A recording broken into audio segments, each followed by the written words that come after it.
Assalamualaikum warahmatullahi wabarakatuh. Pada kesempatan ini saya akan menjelaskan materi mengenai kreativitas dan inovasi.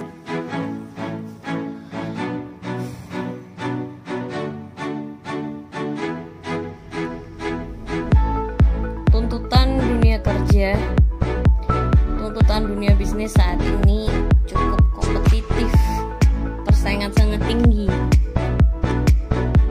Kita sebagai SDM dituntut untuk memiliki bekal plus. Kadang ini jarang sekali kita terima di perguruan tinggi. Bekal plus itu berguna sebagai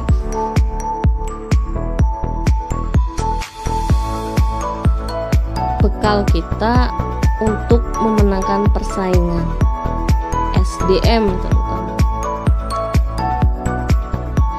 Bekal plus ini adalah problem solving. Problem solving itu penyelesaian masalah, kemampuan individu dalam menyelesaikan masalah. Fungsinya untuk apa sih? Untuk menghasilkan sebuah preposisi nilai atau solusi yang dulu kita pernah pelajari di BMC ya, Business Model Canvas. Hal pertama yang kita harus pikirkan adalah mencarikan solusi pengguna barang atau jasa. Nilai apa yang akan kita berikan untuk mereka. Nah, dari problem solving ini, agar punya kemampuan dalam menyelesaikan masalah, kita harus kreatif dan inovatif. Apabila kita kreatif dan inovatif, nantinya akan memberikan output berupa kemampuan problem solving. Dimana problem solving di sini definisinya adalah penyelesaian masalah dengan mengikuti kaidah ilmiah tertentu sehingga dicapai hasil solusi yang optimal.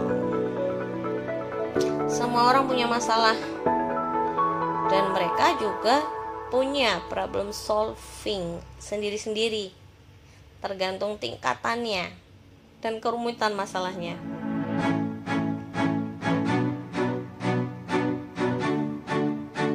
Sementara ketika di dunia bisnis, di dunia kerja itu problem solvingnya harus lebih advance, harus lebih terdepan lagi dibandingkan dengan pesaing-pesaing kita.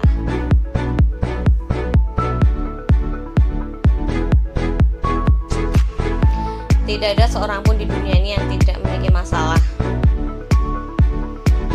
Jika dia tidak memiliki masalah, berarti dia tidak di dunia, berarti artinya dia tidak hidup. Anak sekolah, dia punya masalah, masalahnya dia masih minim pengetahuannya, sehingga dia harus sekolah untuk mendapatkan ilmu pengetahuan agar punya bekal di masa depan. Orang kerja itu untuk memenuhi kebutuhannya, karena dia punya masalah kesenjangan antara kebutuhan dan keinginan.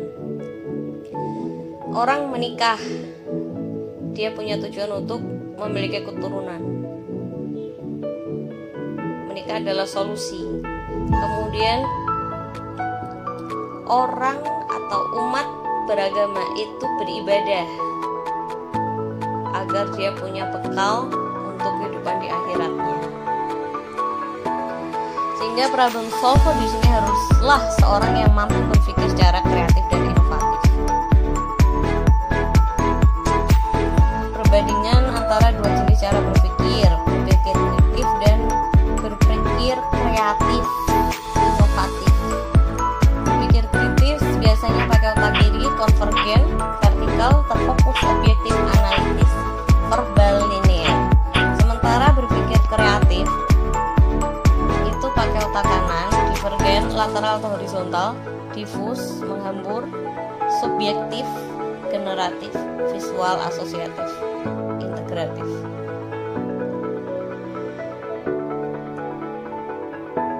Di sini sayangnya lembaga pendidikan, institusi pendidikan itu menekankan anak-anak didiknya itu untuk berpikir secara kritis. seterusnya sinergi antara keduanya. Itulah yang nanti akan menghasilkan problem solving capability. Kadang orang itu hanya memiliki satu mindset berpikir saja, antara dia berpikir kritis saja atau inovatif saja. Itu 80%. Namun 20% sisanya dia sudah mampu mensinergikan antara berpikir kritis dan inovatif.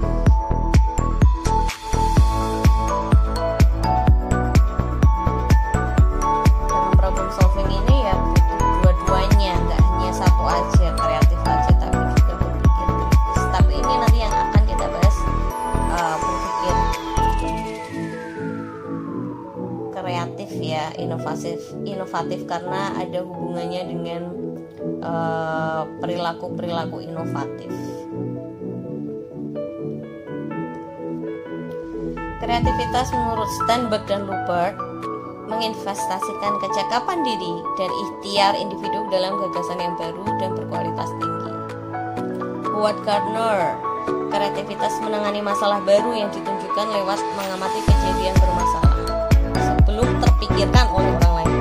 Kalau yang tadi itu berpikir kritis, biasanya itu orang-orang jenius ya, dia kemampuan analisisnya tinggi.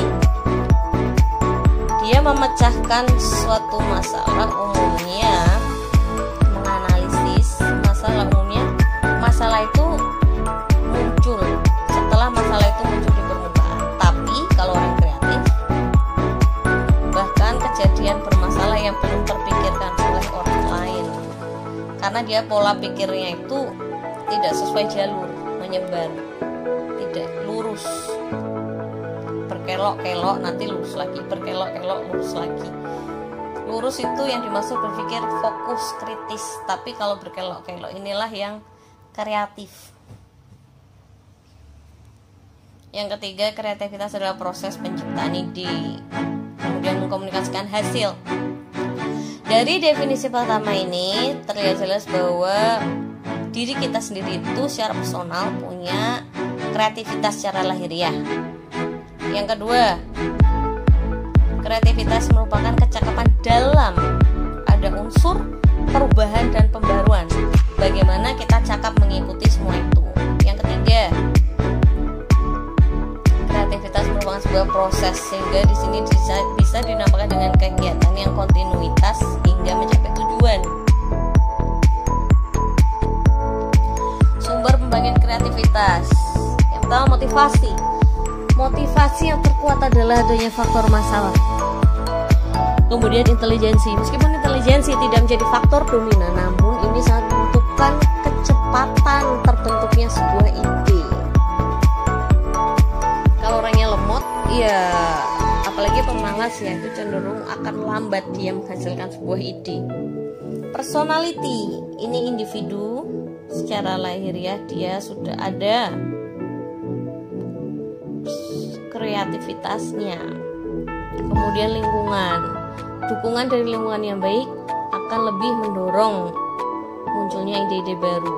Kemudian ilmu pengetahuan ini juga penting, karena kalau kita nggak punya ilmu, gimana kita mau menghasilkan sebuah ide? Karena kita bisa berpikir apabila kita belajar. Kemudian momentum ini berbeda ya dengan lingkungan. Momentum itu kejadian yang tiba-tiba saja terjadi tanpa diprediksi. Yang terakhir adalah sumber motivasi dari pesaing.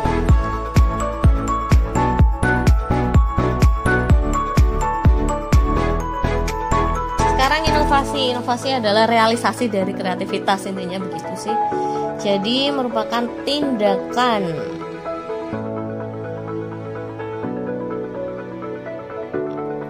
yang bertujuan untuk memperbaiki dan meningkatkan unjuk kerja dan kualitas diri dalam bentuk hardware dan software. Ini bukan berarti komputer ya. Kita mengartikan bahwa bentuk inovasi itu ada yang berwujud dan tidak berwujud, itu saja.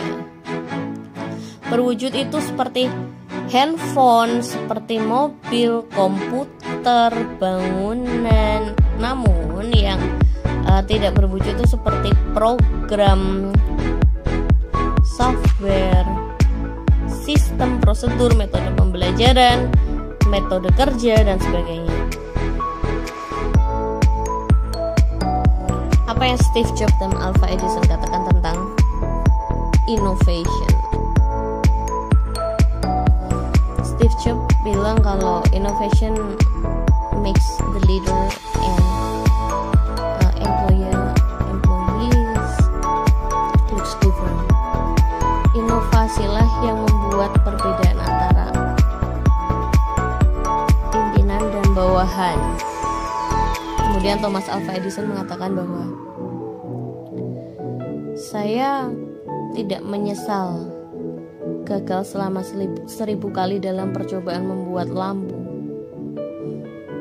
karena saya jadi tahu 1000 bahan yang tidak ada fungsinya dalam membuat sebuah penemuan lampu bola mini. Sehingga hikmah dari sebuah inovasi itu terciptanya sebuah pengetahuan baru. Pemimpin yang inovatif, yang pertama dia harus punya visi, kemudian terbuka pada perubahan. Yang ketiga, improvisasi dan mencari alternatif.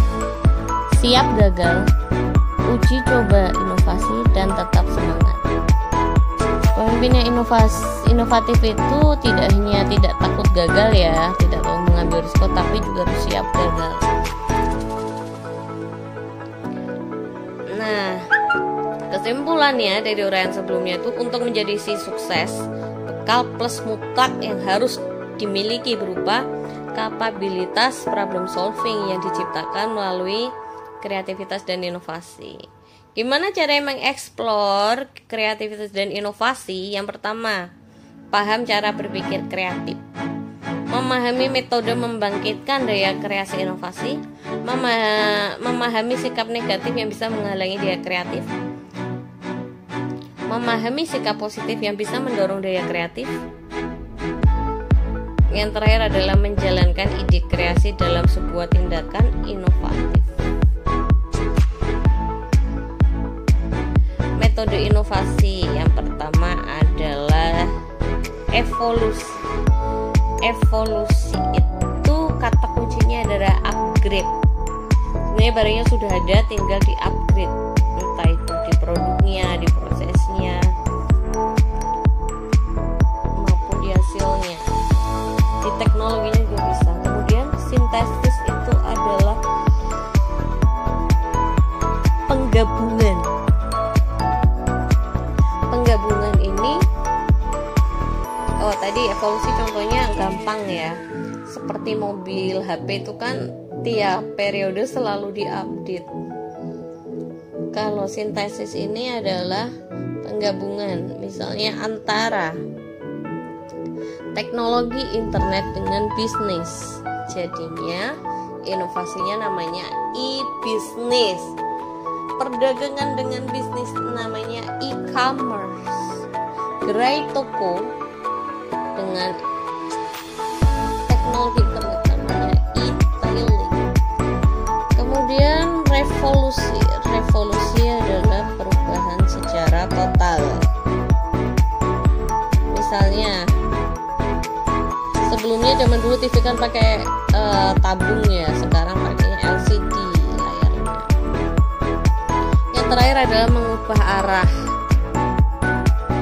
Ini terkait sama strategi dasar yang pernah kita pelajari sebelumnya tentang STP, segmenting, targeting, positioning. Nah, kita tinggal rubah arahnya. Contohnya perusahaan seperti 3M, itu perusahaan adhesive terkenal ya. 3M itu kita seringkali ngelihat di sisi dalam lakban. Nah, itu awalnya dari percobaan gagal. Lemnya kok tidak rekat, rekatnya hanya sementara. Berarti ini tidak bisa untuk objek-objek yang harus dilakukan perekatan secara jangka waktu yang sangat lama. Ada hikmahnya adalah ketika dia berupaya untuk berinovasi dengan mengubah arah, ketemu solusi di situ. Solusinya 3M sekarang menjadi lakban, menjadi post-it yang dia hanya rekat sementara. Seperti itu.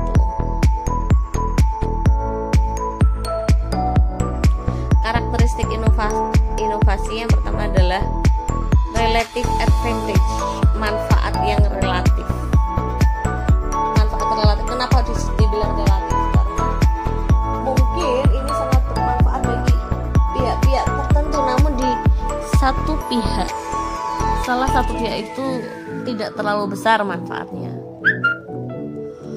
Kemudian compatibility, ini konsisten dari nilainya, ilmunya. Dan yang ketiga ada complexity, dia rumit, tapi meskipun rumit itu tidak menyulitkan. Yang keempat adalah triability, dapat di trial error. Dan yang kelima adalah observatif, dapat diuji coba. Unsur motivasi adanya kebaruan, manfaat, solusi, berkelanjutan, dan aturan.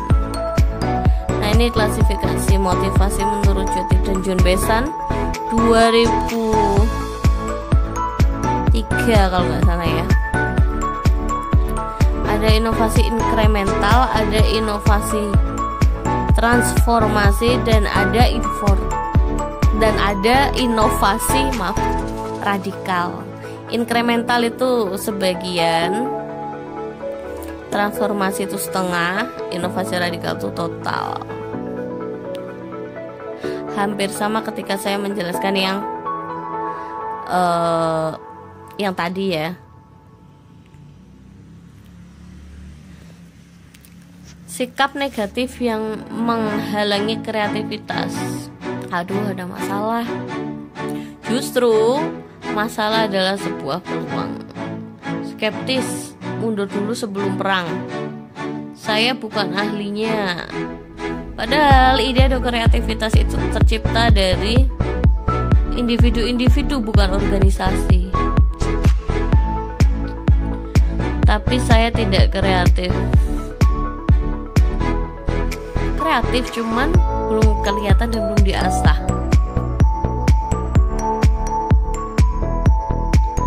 Kemudian itu kekanak-kanakan. Nah, ini masih menganggap kebudayaan ya. Dan yang terakhir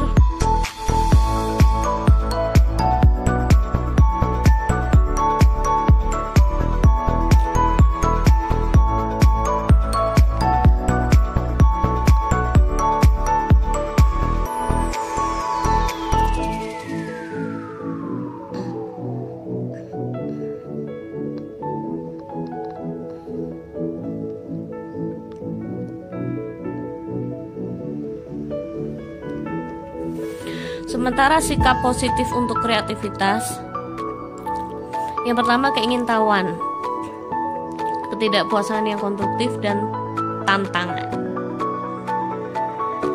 Tidak pernah ada proses inovasi yang berhenti. Ketika dia orang yang sudah puas, kenyang, terus berhenti, nggak ada seperti itu. Inovator selalu mempertahankan percepatan, bukan hanya kecepatan.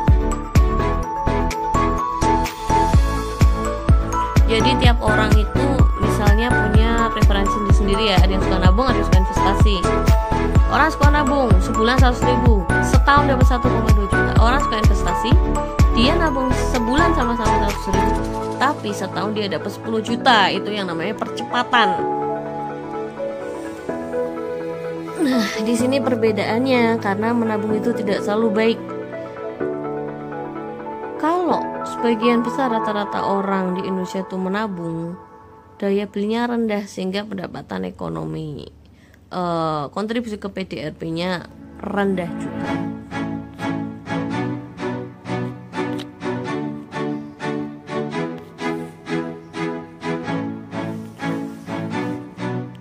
Orang kreatif itu tidak hanya ingin tahu tentang know-how, tapi terlebih lagi know why.